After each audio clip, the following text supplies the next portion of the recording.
Hello friends. तो एक बार फिर से आप सबों का मित्र रोशन आप सबों के बीच अपने नए वीडियो के माध्यम से नई जानकारी के साथ उपस्थित हुआ है।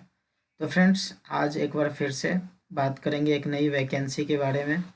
तो आज का वीडियो उन सभी स्टूडेंट्स के लिए इम्पोर्टेंट है जो 10th या 12th पास करके किसी जॉब का तैयारी कर रहे हैं। तो आज ऐसे ही एक नई वैकेंसी की चर्चा करेंगे। तो फ्रेंड्स, चलिए शुरू करते हैं। तो फ्रेंड्स, जैसा कि आपको सामने बिहार विधानसभा का ऑफिशियल वेबसाइट दिख रहा होगा। अगर आप इस वेबसाइट पे जाना चाहते हैं तो गूगल के सर्च बार में टाइप करेंगे www.vidhansabha.pih.nic.in, या तो आप टाइप करके इंटर करके यहाँ पहुँच सकते हैं, नहीं तो मेरे डिस्क्रिप्शन में ये लिंक दिया हुआ है, डायरेक्ट वहाँ क्लिक करके आप इसके ऑफिशियल वेबसाइट पे पहुँच सकते हैं। तो फ्रेंड्स, नीचे की तरफ स्क्रॉल करेंगे तो आपको मिलेगा 4 पोस्ट के लिए वैकेंसी दी गई है। चारों पोस्ट के लिए एक साथ आवेदन होना शुरू हो चुका है। तो अगर चारों का ही एडवर्टाइजमेंट देखना चाहते हैं तो उसके लिए इधर चारों बारी बारी से दिया गया है, क्लिक करेंगे उसको पढ़ सकते हैं। या फिर जब आप आवेदन करना चाहेंगे तो इधर राइट साइड में है क्लिक हेयर टू अप्लाई, तो आपको यहाँ पे क्लिक करना है। जैसे ही क्लिक करेंगे आपको चारों ही पोस्ट के बारे में जानकारी दे दी गई है। सबसे पहला जो है पोस्ट है सुरक्षा प्रहरी, सिक्योरिटी गार्ड के लिए। दूसरा वाला जो पोस्ट है डाटा एंट्री ऑपरेटर है। तीसरा वाला जो पोस्ट है ड्राइवर के लिए है। और चौथा वाला पोस्ट जो है कार्यालय परिचारी के लिए है। चारों का ही आवेदन का डेट जो है 1/1/2024 से लेकर के 21/1/2024 तक चारों ही पोस्ट का स्टार्टिंग डेट और last date to apply online का जो है 21/1 तक रखा गया है। और इस चारों का अगर आप रजिस्ट्रेशन कर लेते हैं तो पेमेंट आप 23/1/2024 तक भी कर सकते हैं। तो फ्रेंड्स, आप जिस भी पोस्ट के लिए आवेदन करना चाहते हैं उसके नीचे दिया हुआ है अप्लाई ऑनलाइन पे आपको क्लिक करना है और अप्लाई करना है। तो अप्लाई की जो प्रक्रिया है वो क्या है, उसके बताने से पहले मैं चाहूँगा कि आपको ये जानकारी दे दी जाए कि इसके लिए योग्यता क्या होनी चाहिए, किस पोस्ट के लिए कितना एजुकेशनल क्वालिफिकेशन होना चाहिए, इसकी जानकारी। तो फ्रेंड्स, जैसा कि आपको सामने लिखा हुआ दिख रहा होगा कि सिक्योरिटी गार्ड के लिए जो है इंटरमीडिएट होना चाहिए। अगर आप इंटरमीडिएट पास है तो सिक्योरिटी गार्ड के लिए फॉर्म फिल कर सकते हैं। अगर आप डाटा एंट्री ऑपरेटर के लिए फॉर्म फिल करना चाहते हैं तो इंटरमीडिएट तो होना ही चाहिए।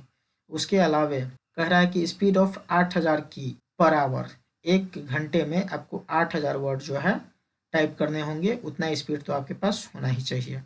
ड्राइवर के लिए अगर आप डाल रहे हैं तो मैट्रिक होना चाहिए और आपके पास एक वैलिड ड्राइविंग लाइसेंस होना चाहिए। एलएमवी और एचएमवी, ड्राइविंग लाइसेंस के कोस्ट में जो लिखा है एलएमवी एचएमवी यानी कि लाइट मोटर व्हीकल और हेवी मोटर व्हीकल, दोनों में से अगर कोई भी होगा तो आप इसके लिए एलिजिबल हैं।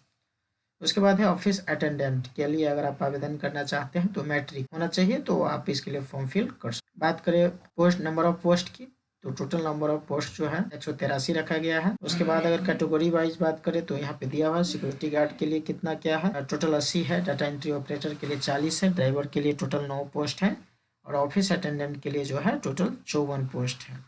किस कैटेगरी में कितना है ये सामने आपको लिखा हुआ है, आप यहाँ से देख सकते हैं। अगर हाइट की बात करें तो मेल के लिए है 167.5 सेंटीमीटर।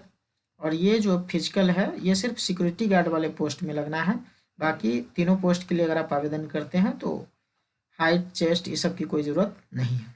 आपके पास एजुकेशनल क्वालिफिकेशन है तो आप फॉर्म फिल कर सकते हैं, कोई दिक्कत नहीं है। एप्लीकेशन फ़ी की अगर बात करें, सिक्योरिटी गार्ड के लिए 675 रुपया देना है ओबीसी बीसी ईडब्ल्यूएस और अनरिजर्व्ड वाले कैटेगरी को। डीईओ के लिए 600 रुपया देना है। ड्राइवर और ऑफिस अटेंडेंट के लिए 400 रुपया देना है। वहीं अगर एससी एसटी और ऑल फीमेल कैंडिडेट की बात करें तो सिक्योरिटी गार्ड के लिए 180 रुपया देना है। डाटा एंट्री ऑपरेटर के लिए 150 देना है। और बाकी जो 2 पोस्ट है ड्राइवर एंड ऑफिस अटेंडेंट उसके लिए मात्र 100 रुपया देना है। तो फ्रेंड्स, ये रही कि फॉर्म फिल करने से पहले आपके पास जानकारी होनी चाहिए। बाद बाकी आप जिसके लिए भी फॉर्म फिल करना चाहते हैं उस पोस्ट के नीचे अप्लाई नाउ जो आपको दिख रहा है वहाँ पे आपको क्लिक करना है। जैसे ही आप क्लिक करेंगे आपको दिख जाएगा कि ये जो फॉर्म फिल करने का प्रोसेस है ये 4 स्टेप में पूरा होने वाला है। लिखा हुआ है 01, यानी कि फर्स्ट स्टेप जो है उसमें सिर्फ आपका रजिस्ट्रेशन होगा। दूसरे वाले स्टेप में आपका लॉगिन होगा। तीसरे वाले स्टेप में आपको सबसे पहले पेमेंट करना है। जैसे ही आपका पेमेंट डन हो जाएगा आप अप्लाई कर पाएंगे। और जैसे ही अप्लाई हो जाएगा चौथे वाले स्टेप में आपको आपका रिसिप्ट मिल जाएगा।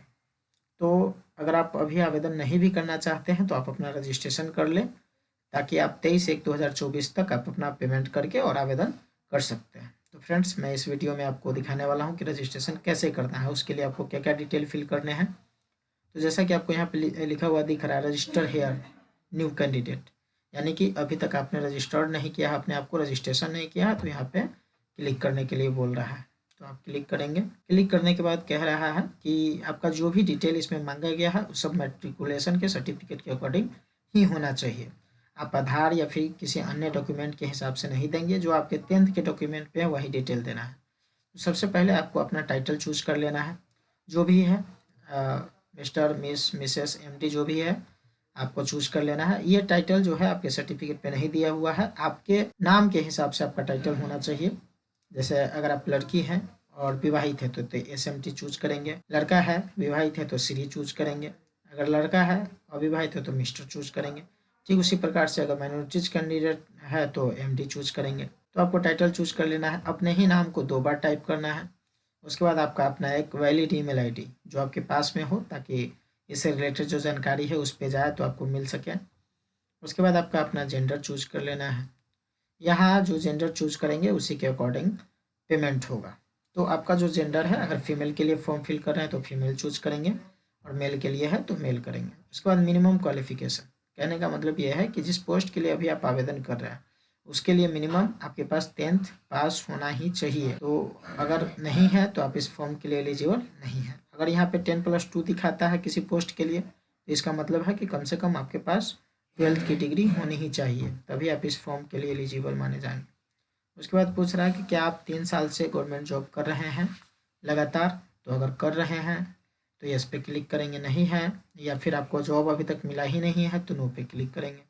उसके बाद पूछ रहा है कि आप एक्स सर्विसमैन है, क्या आप पहले सैनिक थे, तो अगर थे तो यस पे क्लिक करेंगे, नहीं तो नो पे क्लिक। उसके बाद पूछ रहा है कि आप विकलांग व्यक्ति है, अगर है तो यस पे क्लिक करेंगे, उसका डिटेल देंगे, नहीं है तो आप नो पे क्लिक करके आगे बढ़ेंगे। उसके बाद है फ्रेंड्स, क्या आप बिहार के अस्थायी मूल निवासी है, तो है तो यस पे क्लिक करेंगे। आगे जब आप फॉर्म फिल करेंगे तो उसका आपको सर्टिफिकेट देना होगा, और नहीं है तो नो पे क्लिक करेंगे।